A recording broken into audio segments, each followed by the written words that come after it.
Saudara sekalian, akhir zaman harus dimengerti sudah dimulai sejak Tuhan Yesus menang atas iblis. Yaitu sejak kebangkitannya. Sejak peristiwa salib, Tuhan Yesus naik ke surga. Sejak itu mulai akhir zaman, saudara. Sampai kapan kita tidak tahu, dan saya ingatkan, jangan mengatakan tahun 2018. Kedatangan Tuhan Yesus selama 33 tahun di Palestina, yang dimulai kira-kira tahun 4 sebelum Masehi. Jadi saudara harus tahu bahwa Tuhan Yesus kira-kira tahun 4 sebelum Masehi. Bukan abad keempat, tahun keempat. Sebab pada waktu itu Herodes Agung masih hidup. Selama 33 tahun, 33 tahun setengah, jadi sekitar tahun 30 Tuhan Yesus disalib. Ya. Jadi selama dekade itu dekade yang luar biasa. Manusia memasuki masa yang sangat istimewa yang disebut sebagai zaman anugerah. Anugerah di sini adalah kesempatan yang diberikan kepada manusia untuk menerima keselamatan. Dan keselamatan adalah usaha Tuhan dikembalikan kepada rancangan semula Allah. Memang iblis sudah dikalahkan di sini, saudara. Ya, iblis sudah dikalahkan. Jadi, ketika iblis memberontak, kenapa Tuhan tidak bisa menghukum dan membinasakan? Sebab tidak ada corpus delicti. Bagaimana membuktikan iblis salah? Kita berkata, ya dia memberontak. Tetapi tidak ada pembuktiannya. Dan Allah sebagai Allah yang punya sistem, punya rule, punya hukum dalam dirinya, tidak bisa melanggar dirinya sendiri. Nah, Tuhan Yesus datang ke dunia, dia menjadi corpus delicti. Corpus delicti. Corpus delicti maksudnya adalah fakta yang menunjukkan atau membuktikan suatu kesalahan telah dilakukan. Jadi terbukti iblis salah. Kalah kamu. Kamu salah. Berarti dia sudah patut untuk dihukum dan dibinasakan. Kenapa tidak dihukum waktu itu saja? Jadi tidak usah merajalela lagi. Saudara, ini rahasia firman Tuhan. Bahwa Tuhan ternyata tidak hanya punya satu corpus delicti, yaitu Tuhan Yesus. Ada corpus delicti yang lain. Supaya Tuhan Yesus menjadi yang sulung di antara banyak saudara. Saudara, mengapa iblis masih bekerja keras? Sekarang bekerja keras. Jawaban yang kita bisa dengar dan kita terima, supaya sebanyak orang mungkin masuk neraka. Ya, itu jawaban benar. Tapi ada yang lebih tepat.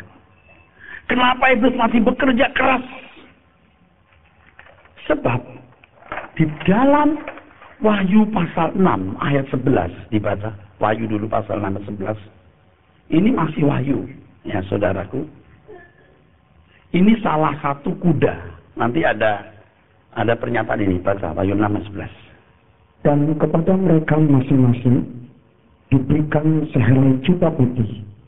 Dan kepada mereka dikatakan bahwa mereka harus beristirahat sedikit waktu lagi hingga genap jumlah kawan-kawan, pelayan, dan saudara-saudara mereka yang akan dibunuh sama seperti mereka. Ya, ini di meterai kelima.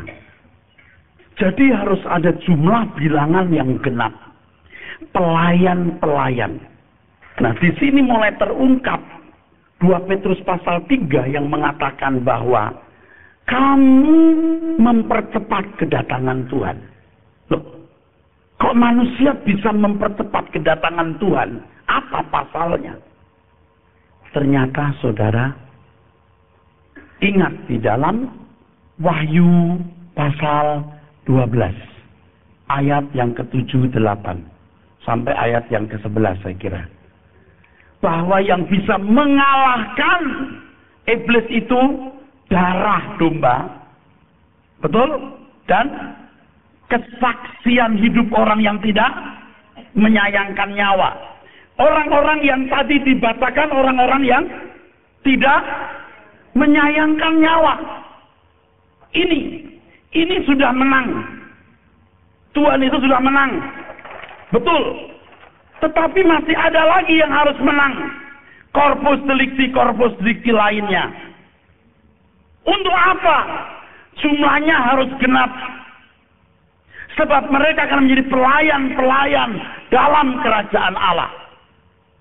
Kalau ini sudah genap, maka sejarah akan diakhiri. Iblis berusaha supaya tidak muncul corpus delicti yang akan mengakhiri sejarah petualangan Lucifer yang jatuh ini. Jadi orang Kristen baik, silakan. Jadi orang baik, silakan. Tapi jangan sempurna seperti Yesus.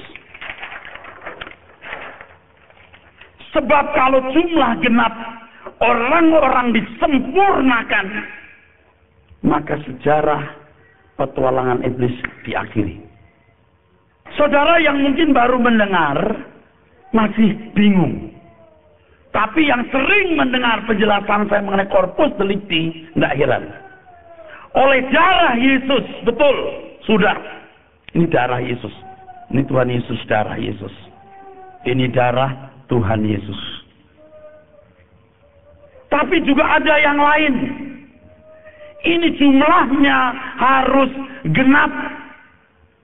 Setelah jumlahnya ini genap, baru ini diakhiri caranya. Oleh sebab itu, saudara, panggilan menjadi orang Kristen itu panggilan yang berat. Begitu saudara dan saya ditebus oleh darah Tuhan Yesus, maka saudara harus diubah sesuai dengan keinginannya.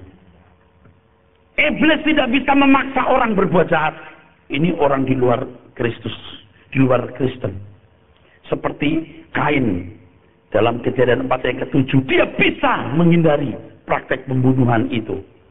Dia bisa berkuasa atas dirinya sendiri dan tidak berbuat jahat. Memang banyak orang telah diseret oleh kuasa kegelapan karena mau jadi jahat seperti binatang.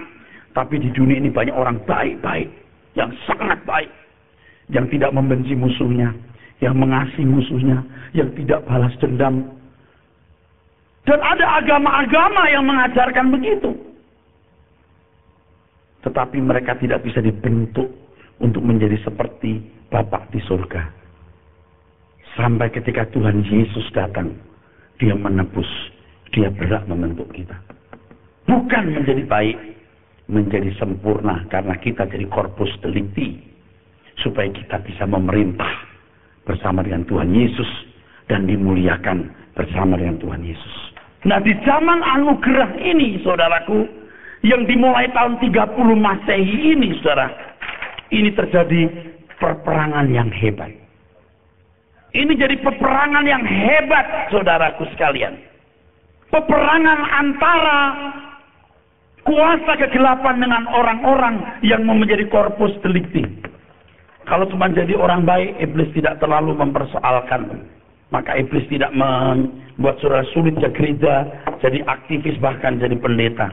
Anda tidak akan dipersulit. Tapi kalau saudara punya komitmen untuk memiliki gairah Tuhan Yesus. Kalau saudara punya komitmen, saudara punya tubuh, punya pikiran, punya perasaan, menjadi alat ekspresi Allah, itu jadi masalah. Kadang-kadang saya masih marah sama diri sendiri, saudara. Ketika saya mengambil keputusan dan bertindak sesuatu yang saya nilai jika Tuhan Yesus memakai tubuh saya, pikiran, perasaan saya tidak melakukan hal ini, saya menyesal. Saudara masih bersama saya? Ini zaman anugerah. Artinya ada orang-orang yang dibuat Tuhan istimewa. Ini zaman anugerah, saudara. Injil itu kabar baik. Kabar baik. Baik menurut siapa? Baik yang bagaimana? Baik seperti yang Allah kehendaki. Ketika orang berkata, Tuhan, guru yang baik, hanya satu yang baik, yaitu Allah. Kalau kau panggil aku baik, berarti aku Allah. Apa yang harus kulakukan supaya aku boleh hidup yang kekal? Lakukan hukum Taurat. Sudah. Oh kurang, pengen yang baik seperti standar Allah. Jual segala milikmu, bagikan kepada orang miskin, datang kemari kepada aku, ku jadikan kamu corpus delicti. Ini Kristen yang betul-betul tidak menyayangkan nyawa. Orang Kristen yang tidak lagi mau hidup wajar. Wajar itu artinya harus menikah, punya anak, punya rumah.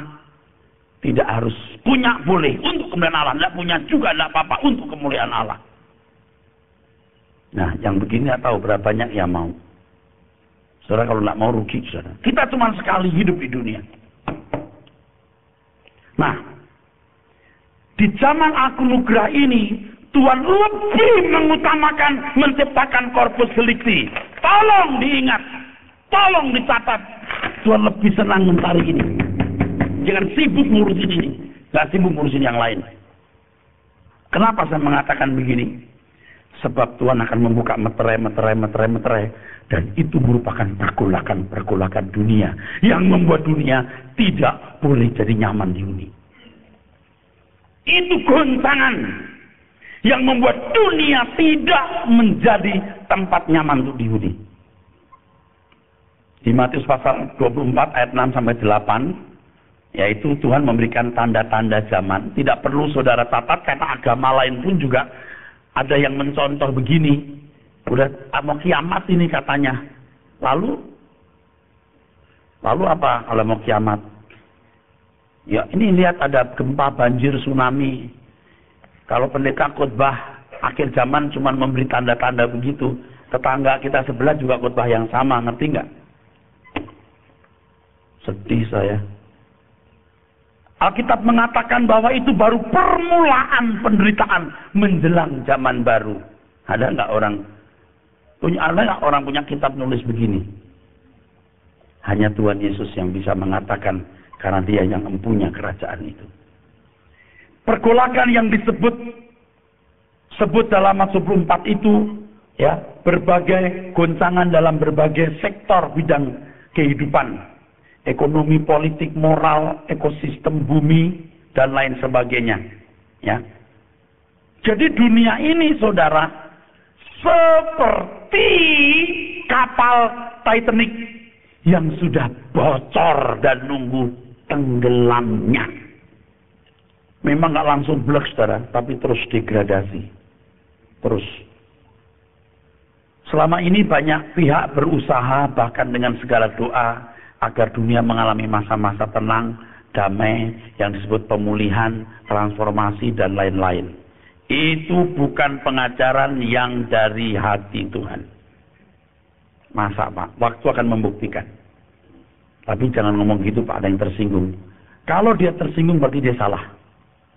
Kalau dia tersinggung berarti dia merasa dirinya diserang. Saya hanya mengatakan, Alkitab mengatakan begitu. Dunia akan tambah rusak. Di 2 Timotius pasal 3 dari ayat 1 dan ayat-ayat berikut. Wah saudara, itu Paulus menunjukkan keadaan dunia yang makin jahat. Nah, kita buka ayatnya. Matius 10 ayat 34. Ini ayat penting untuk dibaca. Jangan kamu menyangka bahwa aku datang untuk membawa damai di atas bumi. Aku datang bukan untuk membawa damai, melainkan pedang. Ya, saudara juga jangan menjadi susah gara-gara Tuhan mengatakan ini. Memang fokusnya Tuhan menciptakan saudara-saudara yang memiliki kualitas seperti dirinya. Supaya Tuhan Yesus menjadi yang sulung di antara banyak saudara. Memang fokusnya ini. Bumi dibuat tidak nyaman. Aku datang membawa pedang. Makairan. Itu dalam teks aslinya, saudara. Ya. Begini. Makairan. Makairan. pisau besar. Pisau besar. Pisau besar. Ini gambaran dari ketidaknyamanan. Jadi sebelum zaman baru, dunia akan diacak-acak. Dan Tuhan Yesus yang melegalisir itu. Dengan membuka meterai, jebret. Itu meterai kedua yang merah. Jebret, ada pertumpahan darah. Seandainya Tuhan Yesus tidak menang, meterai nggak dibuka, dunia menjadi bagian wilayah Lucifer. Mau dibuat perang, mau nggak dibuat perang, suka-suka Lucifer. Tapi Tuhan Yesus yang menang, Tuhan yang berkata bikin perang. Ada perang, ada segala macam. Bumi harus dihancurkan. Dan Tuhan memilih orang-orang yang akan menjadi corpus delicti. Kok jahat amat Tuhan? Tidak. Sudah menjadi suratan. Rule of the game-nya. Dan itu nggak bisa dihindari. Kalau Anda bilang, kok Tuhan jahat, berarti memang kamu pengen jadi jahat dan pengen jadi rusak. Bagi orang yang mau jadi baik, terima kasih dengan kondisi ini. Aku dibuat memandang langit baru, bumi baru. Kalau orang marah, dia tidak layak jadi anak Tuhan. Kalau saya jadi anak Tuhan, silakan Tuhan bikin apa saja. Yang penting aku disempurnakan, diselamatkan, dikembalikan kepada rancangan semula. Dan aku boleh masuk langit baru, bumi baru. Itu yang penting, saudaraku. Jadi dunia itu diopok-opok, diacak-acak. Jadi seandainya Tuhan Yesus tidak menang melawan iblis, dia tidak taat. Dia tidak jadi corpus delicti. Ada Lucifer yang jatuh kedua, yaitu namanya Yesus Kristus. Meterai nggak dibuka, secara dunia menjadi wilayahnya Lucifer yang jatuh. Saya ngomong tapi jangan saudara pikir saya memuliakan iblis ya. Seandainya iblis menang, belum tentu juga dibuat perang atau ada bencana, belum tentu juga. Iblis bisa membuat damai, membuat manusia senang, tapi senang menyembah dirinya. Tahu? Ngerti saudaraku? Anda nggak amin ya? Anda kan punya bayangan iblis jahat. Sebenarnya iblis itu tidak bermaksud mau membawa orang ke neraka. Iblis tidak mau adanya neraka. Dia kalau ada neraka dia nggak mau memberontak. Dia mau surga. Surga yang diperintah oleh dirinya. Dan dia yang mengatur semua. Seandainya Tuhan itu tidak mengalahkan iblis, lalu surga dunia di dalam kekuasaan si Lucifer yang jatuh ini lalu berkata, aku bintang timur. Dunia belum tentu diobok-obok, jadi rusak, berantakan. Belum tentu juga. Diatur suka-suka Lucifer, kita nggak tahu. Mungkin malah dibuat sejahtera. Bisa. Yang penting jangan menyembah Allah semesta alam. Nyembah si kunyuk itu. Paham nggak maksudnya? Harus berpikir cerdas. Kalau tidak biasa dengar begini, pikir dengan baik. Ini nggak sensasional, saudara. Ini sangat logik dan benar-benar alkitabiah. Nah, di Wahyu pasal 5, 6 mengungkap adanya meterai. Nah, meterai di sini menunjuk kepada perjalanan sejarah dunia. Saya ulangi, meterai menunjuk pada perjalanan sejarah dunia. Meterai dibuka berarti akan muncul perubahan-perubahan dalam sejarah hidup manusia secara umum dan menyeluruh atau mendunia. Jadi, kalau meterai dibuka, itu ada perubahan peta sejarah dunia. Ada perubahan peta. Kalau Tuhan Yesus tidak mampu membuka meterai, tidak ada yang membuka meterai, sejarah dunia akan diarahkan oleh si kunyuk Lucifer yang jatuh itu. Tidak ada langit baru, bumi baru. Nangkep saudara? Bisa paham saudara? Wah, ini kalau saudara ngerti, saudara cerdas loh. Terbuka nanti rahasia-rahasia yang lain. Nah, sekarang kan banyak orang Kristen pikir dunia akan membaik. Dunia akan menjadi makmur. Tidak. Salah itu. Di dalam Lukas pasal 12 ayat 49 dan 51 Tuhan Yesus berkata begini, aku datang untuk melemparkan api ke bumi, dan betapakah aku harapkan api itu menyala. Aku harus menerima baptisan dan betapakah susahnya hatiku sebelum hal itu berlangsung. Kamu menyangka bahwa aku datang untuk membawa damai di bumi? Bukan. Kataku kepadamu bukan damai, melainkan pertentangan. Nah, kalau saudara membaca ayat ini sepotong saja, ini orang-orang Pentakosta yang gak jujur dan yang ngawur, dia pungut ayat ini, aku melemparkan api Roh Kudus. Bukan api Roh Kudus, ini api kesulitan. Lalu kalimat berikutnya, untung Tuhan menambahkan, bukan damai, pedang. Saya itu mengharapkan saudara itu jadi juru bicara dan satelit kebenaran. Jadi kalau saudara dimanapun terus meneruskan firman ini. Kalau ketemu orang sampaikan. Kalau itu hamba Tuhan dengan lemah lembut, maksudnya api tadi itu bukan api Roh Kudus, Kalimat berikutnya itu pedang. Kalau berkata, Allah lu sok tahu. Saya bukan sok tahu, saya tahu benar. Siapa yang ngajarin kamu? Ada deh. Ya. Dalam Lukas 12 ayat 50 tadi, Tuhan Yesus berkata, aku harus menerima baptisan dan betapa susahnya hatiku sebelum hal itu berlangsung. Ini penderitaan. Kalau dia tidak menderita, tidak mati disalib, dia nggak bisa lempar api. Betapa susahnya hatiku sebelum aku menerima baptisan. Baptisan di sini ini maksudnya penderitaan, bro. Kalau aku tidak menang, aku tidak bisa buka meterai. Kalau aku nggak bisa buka meterai, aku nggak bisa obok-obok, acak-acak dunia. Hebatnya saudara, luar biasa kan? Amin. Benar yang saya katakan? Saudara jangan berkata begini, Allah itu kan pandangannya Pak Eras. Ini merubah hidup saudara, bukan hanya akhir zaman sensasi. Ini kebenaran kalau masuk ke pikiran kita, kita berubah. Kita berubah, percaya. Saya juga berubah gara-gara begini. Saya kira banyak saudara yang hari ini masih matre dan bisa membangun kerajaan di bumi. The world is not our kingdom. Bukan kingdom kita. Kingdom kita itu kerajaan surga, saudara. Jadi Tuhan berkata, betapa susahnya hatiku sebelum aku dibaptis. Itu penderitaan. Makanya pada waktu murid-muridnya berkata begini, Tuhan, nanti kita duduk di sebelah kanan kiri Tuhan ya, jadi menteri dalam negeri lalu jadi sekretaris Menseknek. Kamu tidak tahu apa yang kamu minta. Emangnya kamu mau menerima baptisan yang kuterima? Baptisan? Kamu mau menerima baptisan yang aku terima? Minum cawan yang kuminum dan dibaptis dengan baptisan yang sama.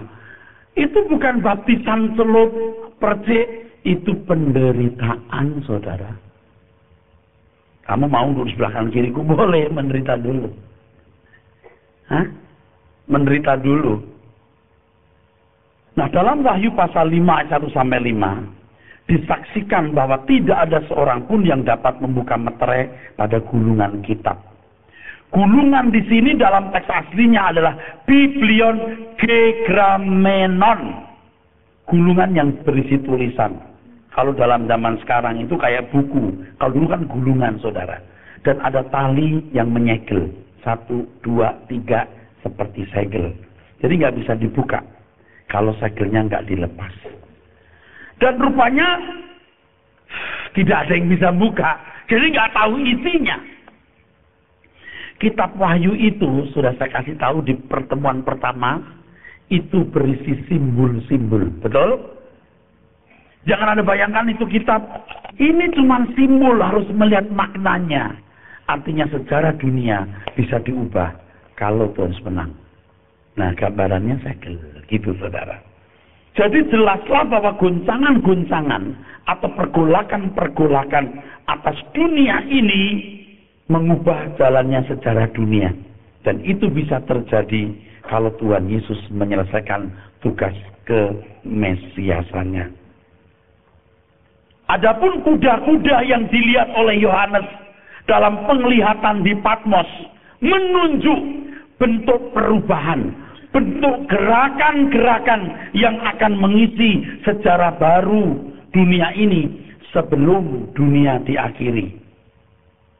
Kalau dulu saudara, ya, sebelum Tuhan Yesus datang ke dunia, bola di tangan si kunyuk.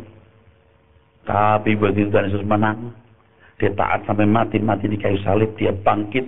Tuhan berkata, segala kuasa di surga, di bumi dalam tanganku. Lukas 11 ayat 20 sampai 22. Tetapi jika aku mengusir setan dengan kuasa Allah, maka sesungguhnya kerajaan Allah sudah datang. Nah, kerajaan Allah sudah datang, pemerintahan Allah datang. Sebelumnya pemerintahan siapa di bumi ini? Pemerintahan Lucifer. Ini kan tugasnya Adam yang harus menghadirkan pemerintahan Allah. Jadi doa Bapa kami yang mengatakan datanglah kerajaanmu, mestinya diucapkan oleh Adam. Datanglah kerajaanmu, mestinya diucapkan oleh Adam. Gagal. Tuhan Yesus yang melakukan. Lalu Tuhan berkata, katakan ini, doa. Datanglah kerajaanmu, jadilah kehendakmu di bumi seperti di surga. Hadirkan pemerintahan Allah. Hadirkan pemerintahanku. Itu orang percaya. Hei, orang Kristen sekarang kurang kerjaan, doa Yabes. Ngapain? Itu loh cara penyesatan yang licin. Seakan-akan itu Alkitabiah. Itu meleset. Terus, apabila seorang yang kuat dan yang lengkap bersenjata menjaga rumahnya sendiri, maka amanlah segala miliknya. Iya, dulu dunia ini aman di tangan iblis. Ada perang juga Pak, ada gempa juga. Tapi tidak sedahsyat berikut-berikut setelah Tuhan membuka meterai. Hancur bumi ini bakalan, saudaraku.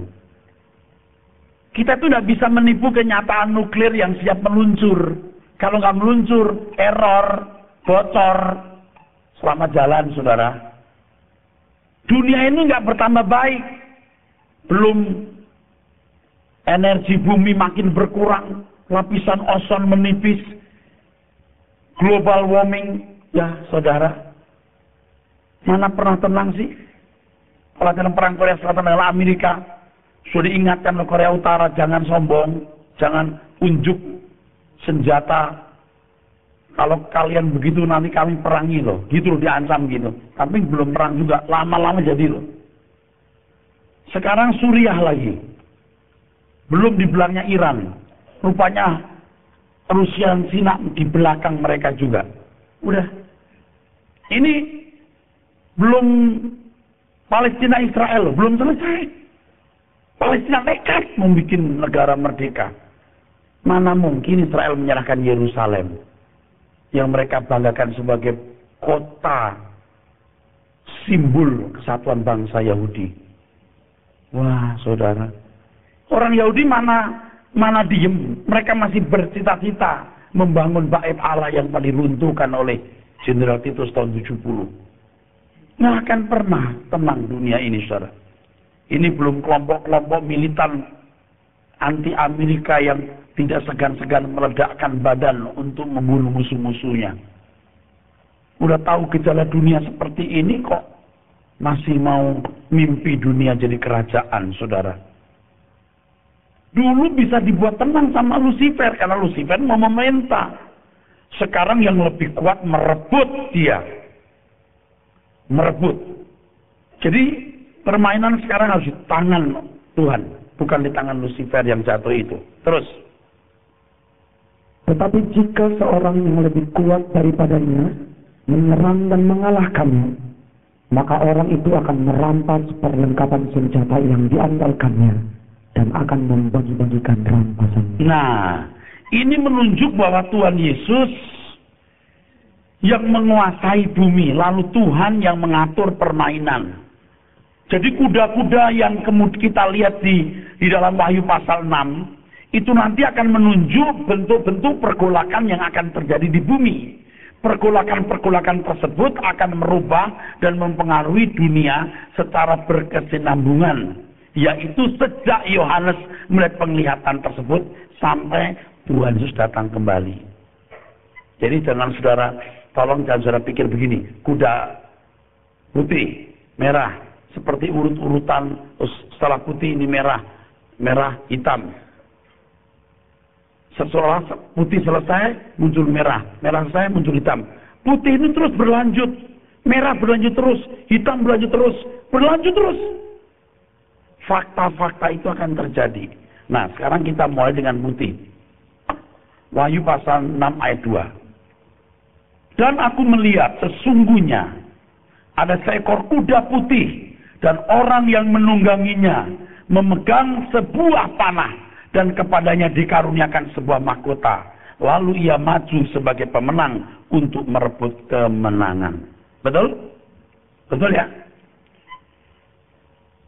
Waktu saya masih muda, saya sudah beberapa kali, dan saudara mungkin juga sudah mendengar, apalagi bapak-bapak yang seusia saya, yang rajin ke gereja dari muda, kuda putih dan penunggangnya itu ditafsirkan sebagai antikris.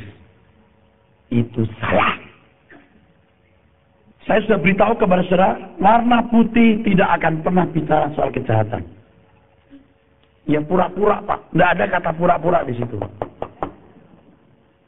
Nanti kalau saudara bicara soal tanduk 7, tanduk kekuatan 7 itu kelengkapan atau sempurna, kekuatan penuh. Domba itu bertanduk 7. Gila, mana cari domba bertanduk 7. Maksudnya Tuhan Yesus ketika sudah ditahbiskan jadi raja, itu punya kekuasaan penuh. Paham? Jangan digambarkan kambing itu 7. Tidak boleh ya.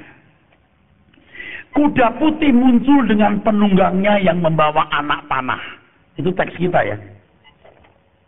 Memegang sebuah panah, betul nggak? Sebenarnya teks aslinya tokson. Busur. Bukan anak panah. Telitilah kita membaca.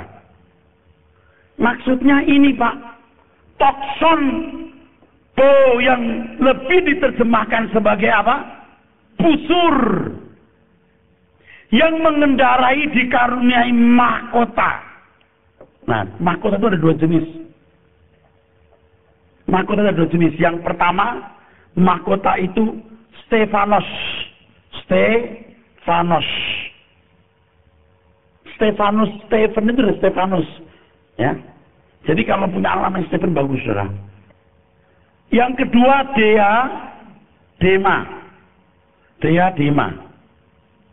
Stefanus sama Dema. Bedanya apa? Kalau Stefanus itu sebuah mahkota yang dianyam dari bunga-bungaan atau dedaunan yang diberikan oleh seorang raja kepada laskar atau tentara yang telah menang perang. Saudara menemukan di 1 Korintus 9 ayat 25, ya. 2 Timotius 4 ayat 8, ya, kalau Paulus mengatakan bahwa seorang atlet demi karena mahkota, betul nggak? Nah, itu Stefanos. Paulus mengatakan telah tersedia bagiku mahkota Stefanos. Tetapi kalau mahkota dari Wahyu 19 ayat 12, Yesus pakai mahkota, itu diadema, itu mahkota raja. Nah, kuda putih itu pakai Stefanos. Seperti seorang laskar yang baru pulang dari peperangan dan menang perang. Dan kuda putih itu sebagai pemenang. Jadi ini seorang yang menang tanpa melukai. Paham maksudnya? Menang tanpa melukai. Logis nggak, saudara? Setuju? Ya, pendeta bilang setuju, kita mau bilang nggak, gimana Pak? Oke, kita ngomong dulu ya. 1, putih pasti nggak bicara soal kejahatan, setuju? Oke? Dia pegang busur, bukan anak panah. Ada yang bilang, itu kan busurnya belum dari ditembakkan, Pak. Di mana-mana perang selalu membawa busur. Hanya prajurit yang gila yang cuma bawa busur, nggak bawa anak panah. Di mana tuh bawa busur dan anak panah. Hanya prajurit yang gila yang bawa busur kemana-mana. Anak panahnya mana? Nggak tahu, nggak ada. Saudaraku sekalian, kuda putih yang menunggangnya memegang busur tanpa anak panah diberi kemenangan. Ini menunjuk kepada kemenangan orang percaya yang menaklukkan dunia tanpa perang atau tanpa pertumpahan darah. Saudaraku sekalian, ini peristiwa yang luar biasa. Orang Kristen itu memberitakan Injil tanpa senjata. Dia bisa pengaruhi seluruh Eropa. Orang mau bantah, mau enggak, terserah situ. Agama-agama di dunia banyak berekspansi agamanya dengan perang, pedang. Tetapi orang Kristen merobohkan Roma yang kuat dengan Injil. Maka kuda putih itu juga diartikan oleh seorang penafsir dari Rumania kalau nggak salah. Tapi dia nggak diperhatikan, nggak tahu abad berapa. Bahwa itu Injil. Tapi nggak ada yang mau dengar. Sekarang Erasmus mau dengar. Saya setuju itu Injil. Lebih setuju itu Injil. Gerakan Injil tetap eksis sampai hari ini mempengaruhi dunia luas. Jadi penunggang kuda putih tersebut menunjuk orang percaya yang menaklukkan dunia pada waktu itu yang diwakili oleh pemerintah Roma. Perang tanpa senjata. Ingat ya, agama-agama di dunia siarnya tidak semua saya kira, tapi agama-agama besar yang mempengaruhi bisa 1/4 dunia ini pakai pedang. Kok pakai angka 1/4? Nanti kalau Anda melihat di dalam kuda yang warnanya hijau, itu dia membunuh 1/4. Pasti bukan membunuh fisik, karena kekuatannya dari maut, Hades. Pasti dia membinasakan. Nah, nanti kita masuk ke situ. Ya, itu kuda hijau. Kuda merah. Dan ketika anak domba itu membuka meterai yang kedua, aku mendengar makhluk yang kedua berkata, "Mari." Dan majulah seekor kuda lain, seekor kuda merah padam.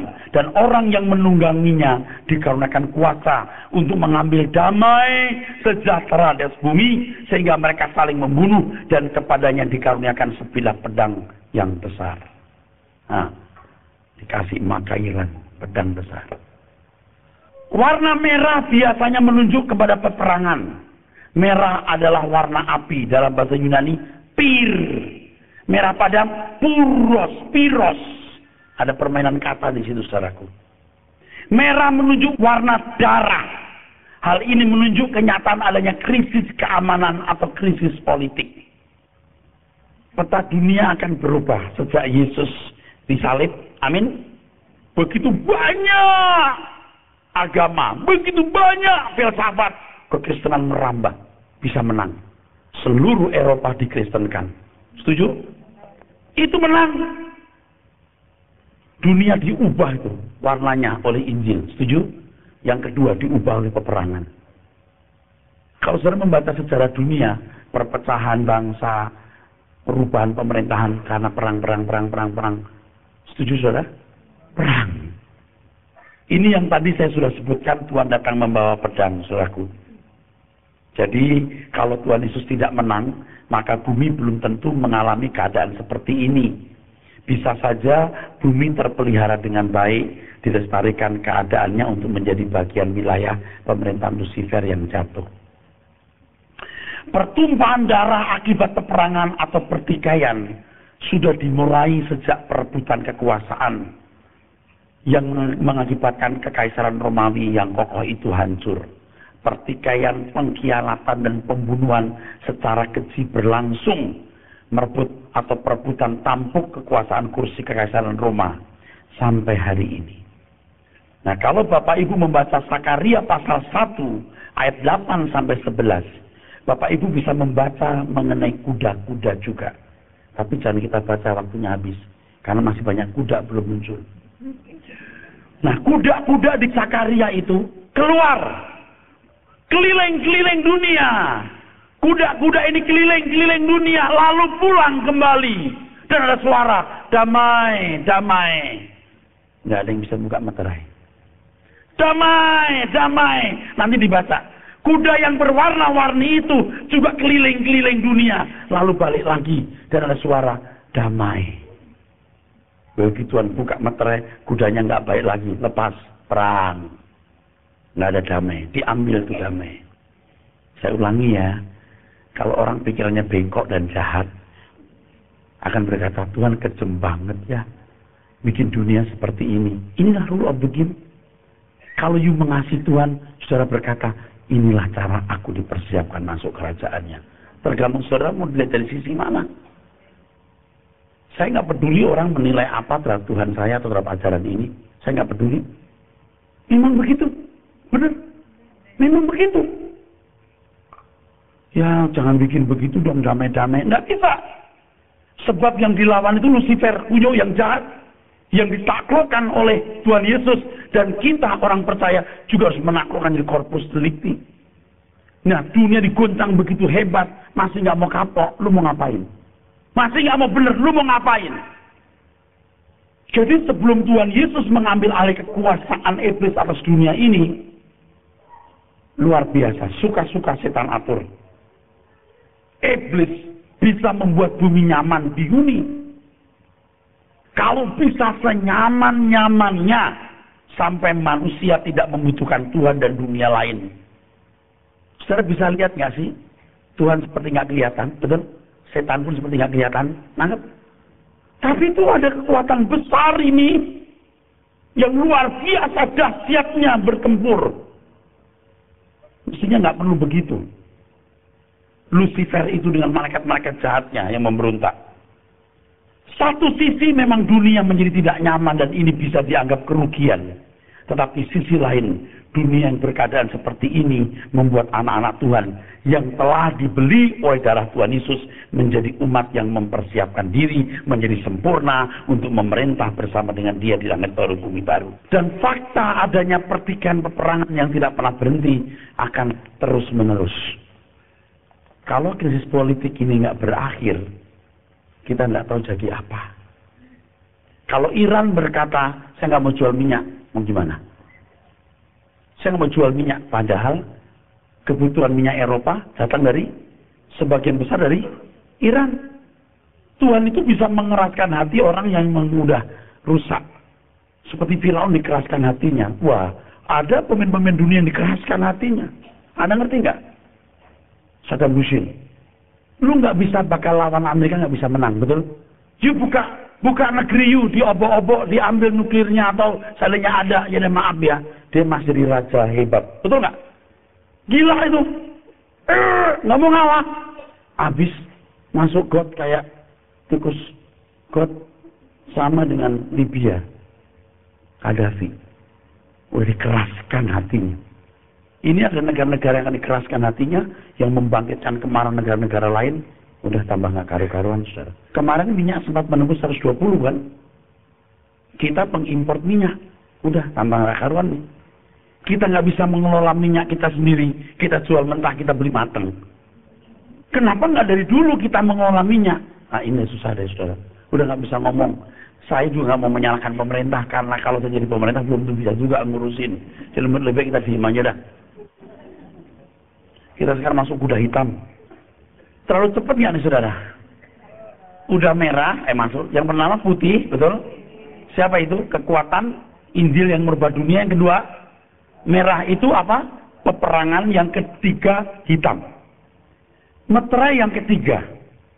Aku mendengar makhluk yang ketiga berkata, Wahyu 6, 5-7. Dan ketika anak domba itu membuka meterai yang ketiga, aku mendengar makhluk yang ketiga berkata, mari. Dan aku melihat sesungguhnya ada seekor kuda hitam. Dan orang yang menungganginya memegang sebuah timbangan di tangannya. Dan aku mendengar seperti ada suara di tengah-tengah keempat makhluk itu berkata, secupak gandum sedinar dan 3 cupak jelai sedinar. Tetapi janganlah merusakkan minyak dan anggur itu. Warna hitam biasanya menunjuk kegelapan atau kesuraman. Setuju? Ya kita harus setuju dulu dong, jangan pelan-pelan nangkep. Jangan ada itu kan pikirannya Pak Eras. Kita sepakat belajar, sepakat ngerti, sepakat memiliki. Amin. Hitam itu menunjuk kegelapan kesuraman. Hipomelas. Itu teks aslinya hipomelas. Kuda hitam. Kata melas, mel berarti juga kusam, kotor. Jadi kuda hitam itu bisa juga kuda pekat hitam atau kuda kusam. Otor. Orang yang menaiki kuda hitam memegang timbangan. Bu, Pak, ada kata timbangan beberapa. Di sini kata timbangannya sugos, yang bisa diterjemahkan timbangan atau untuk emas. Timbangan kecil yang menimbang barang atau benda. Benda kecil bukan benda besar. Ya. Kata sugos di sini timbangan yang dipakai untuk menimbang berlian, emas dan perhiasan atau permata lainnya. Harus pintar-pintar mengerti timbangan di sini. Kok Peras tahu? Ya saya lihat kamus dong. Dunia akan terus dibawa kepada masa di mana perdagangan akan menjadi bagian penting kehidupan dan manusia menyukai kemewahan. Betul nggak? Materialisme. Betul? Halo? Ini nggak dikarang-karang. Bukan menurut saya. Alkitab berkata begitu. You mau kasarkan apa? Makanya, puji Tuhan, saya bisa mengerti bahasa aslinya. Lalu bisa memberitahu, ini begini, ini begitu. Ini Stefanus bukan diadema. Oh, jadi tahu. Betul nggak? Kalau Stefanus itu seperti baru perang menang. Dalam hal ini Tuhan Yesus menunjukkan, saudaraku, bahwa dunia akan dibawa kepada perdagangan dan akan dibawa kepada suasana kehidupan di mana orang menyukai kemewahan. Saya mau tanya, benar nggak yang saya ngomong ini? Lah iya. Manusia menjadi materialistik, konsumeristik, persekongkolan dengan pejabat, sehingga membangun praktek korupsi, kolusi, nepotisme. Semua itu karena duit. Setuju nggak? Duit, bukan karena ideologi. Jarang, kalau dulu demi ideologi orang membela. Sekarang punya ideologi, nggak punya duit, pindah partai. Setuju nggak? Kalau demi ideologi biar melarat, tetap jadi partainya loh. Sekarang pindah partai gampang, bukan ideologi, fulus. Bukan juga kepentingan rakyat. Di sini kurang diakui, di sini kurang ada jabatan, di sana jadi ketua DPP, pindah. Karena materialistis, secupak gandum seharga sedinar. Ini menunjuk kepada persoalan ekonomi, sebuah krisis. Sebenarnya pada zaman itu, 1 dinar cukup untuk membeli 8 cupak. 1 dinar 8 cupak. Kenapa? 1 dinar itu ongkos pekerja umum. Kalau sekarang UMR. Tapi UMR zaman dulu cukup untuk makan 1 hari benar-benar bahkan lebih. Sekarang UMR bisa makan setengah hari. 1 dinar itu cukup untuk makan 1 keluarga. Karena 1 dinar 8 cupak. Kalau sampai 1 dinar hanya untuk 1 cupak gandum, yang makan bapaknya doang.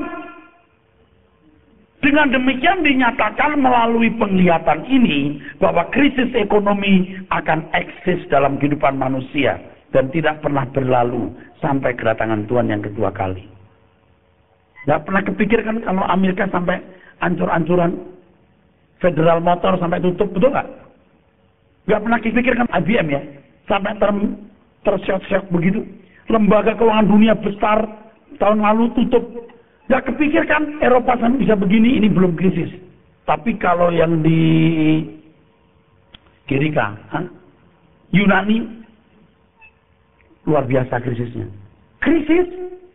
Kepikir nggak negara hebat begitu krisis? Apalagi Indonesia. Dulu guru ekonomi, saya mengingat ibu-ibu, dia bilang gini, nanti kamu beli merica itu ya.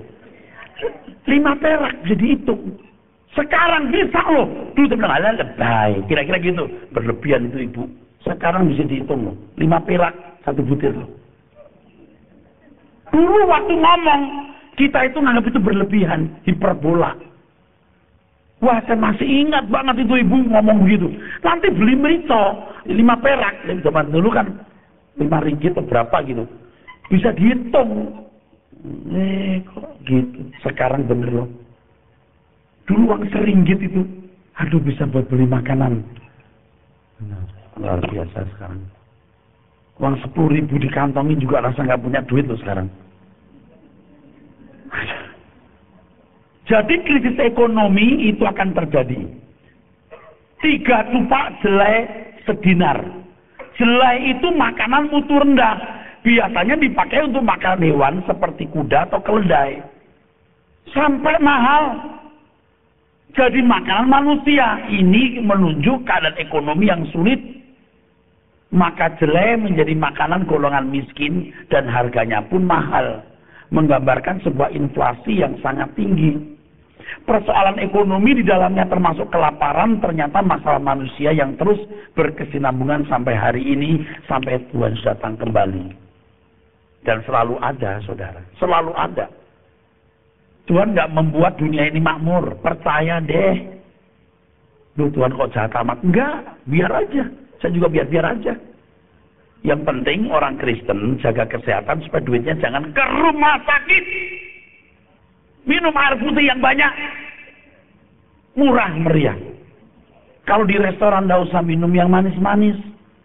Tapi ini saya nggak biasa tak kalau nggak manis. Biasakan. Paham ya saudara? Tahan mulutnya. Jangan setiap kali makan dan ini. Ya, kali ini aja. Hari ini, kali ini, besok kali ini lagi. Lu ngerti nggak maksudnya apa itu? Sering. Tetapi ada pernyataan tadi. Anggur dan minyak jangan dirusakkan. Betul nggak? Nah, ini apa maksudnya?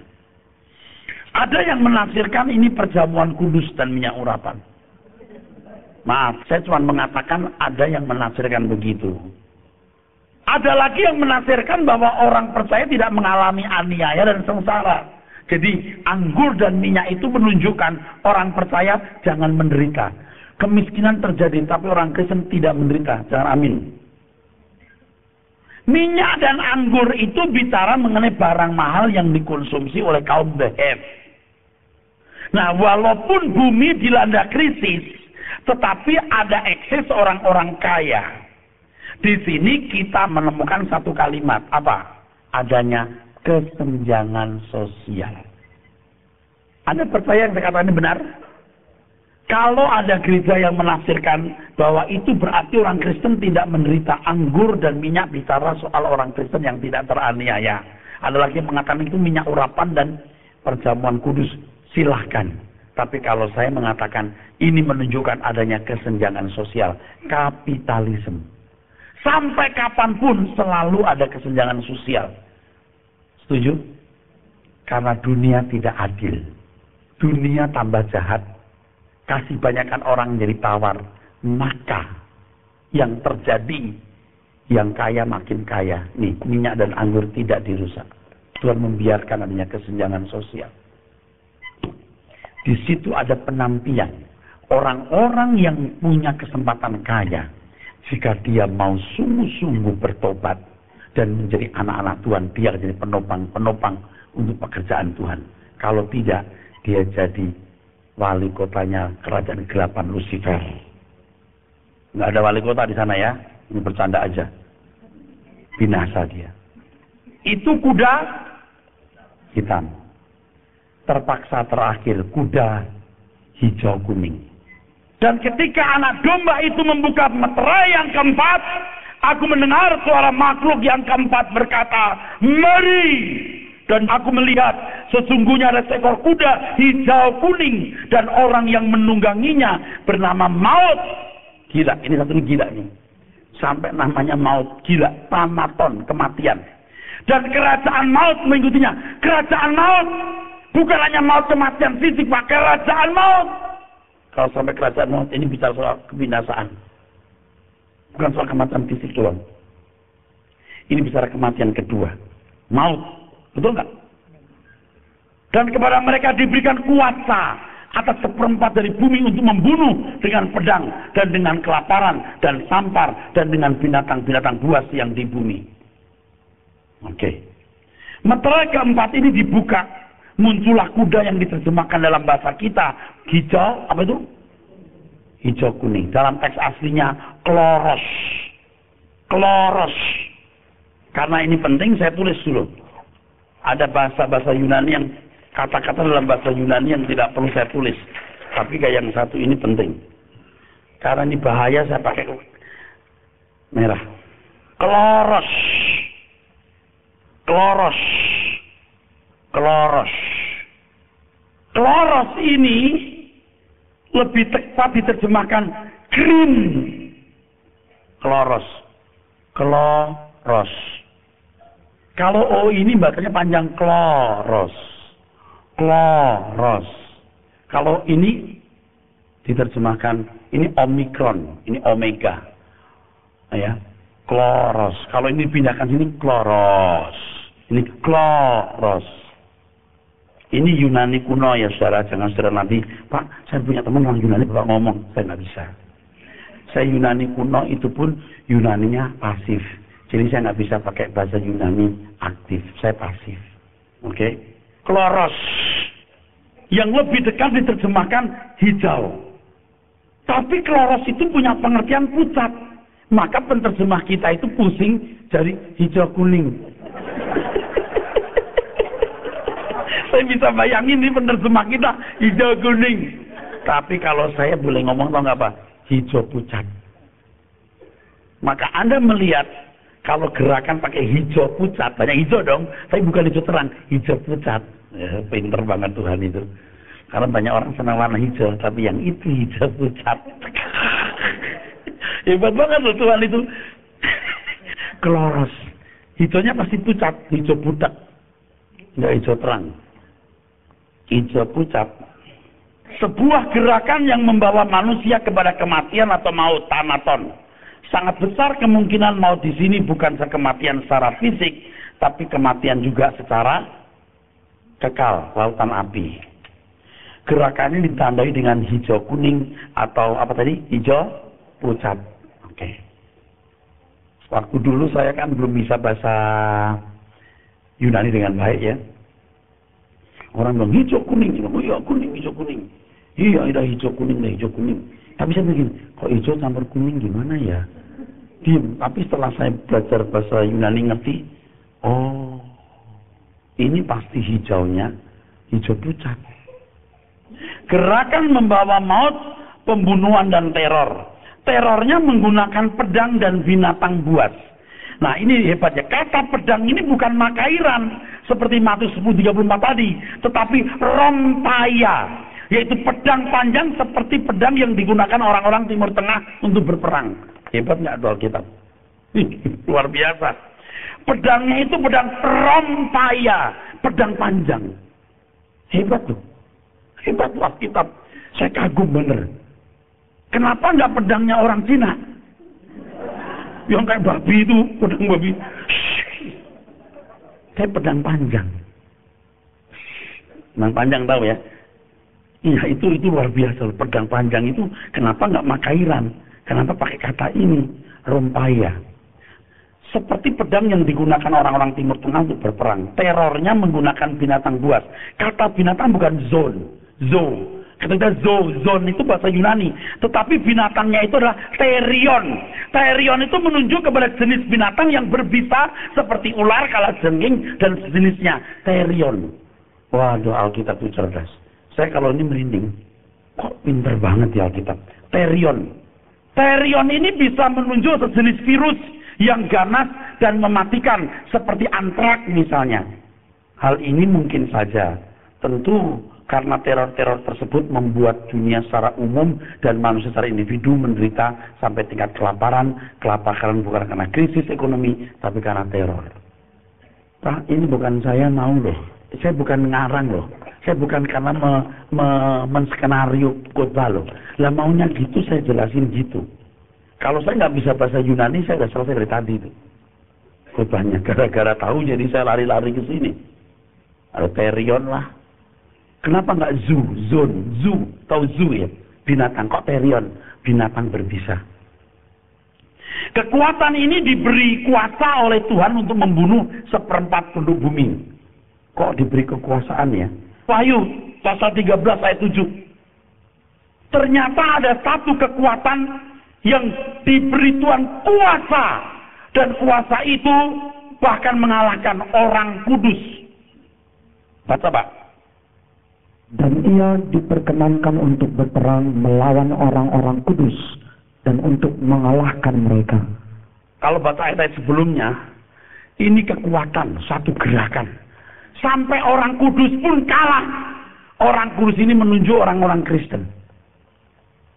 Dalam sejarah, ada kekuatan yang membuat orang Kristen nggak berdaya. Bisa punah kekristenan. Diberi kuasa. Gerakan ini diberi kuasa untuk membunuh dan mengadakan teror.